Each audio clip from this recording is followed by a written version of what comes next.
இந்த தேங்காய் நம்ம தோட்டத்தில் காய்ச்ச தேங்காய் தான். இதை உரித்து பார்க்கும்போது தான் தெரிஞ்சுது இதில் கண் இருக்கிறது. இந்த மாதிரி கண் கிடைச்சா ரொம்ப விசேஷம்னு சொல்லுவாங்க. இதை நல்ல நியூஸ் நம்ம வீட்டில் கிடைக்கும் நடக்கும் அப்படின்னு சொல்லுவாங்க. இந்த கண் கிடைச்சது எங்களுக்கு ரொம்ப சந்தோஷம். ஆக்சுவலாக இந்த கண் இந்த மாதிரி வந்துச்சுன்னா வீட்டில் படைச்சிட்டு தான் அதை சமைக்கவே ஆரம்பிப்பாங்க. இந்த கண்ணை எடுத்துகிட்டு அது நம்ம எப்பயும் போலவே எல்லா தேங்காய் சாப்பிட்ற மாதிரியும் சாப்பிட்லாம், ஒன்றும் பிரச்சனை கிடையாது.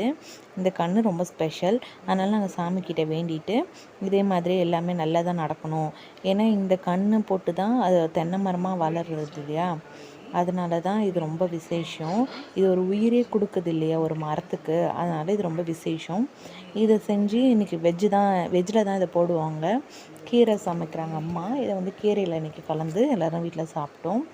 இந்த மாதிரி உங்கள் வீட்டில் கூட நீங்கள் கடையில் வாங்குகிற தேங்காயில் அந்த மாதிரி கண் கிடைச்சா கூட ஒரு சின்னதாக சாமி கும்பிட்டுட்டு அதை யூஸ் பண்ணுங்கள். வீட்டில் நன்மை வரும்னு ஒரு ஐதீகம் தான். இந்த பூ சில டைமில் டேஸ்ட்டாக இருக்கும், சில டைமில் சவச்சவன்னு இருக்கும். இந்த வாட்டி சாப்பிடும்போது டேஸ்ட்டாக இருந்துச்சு.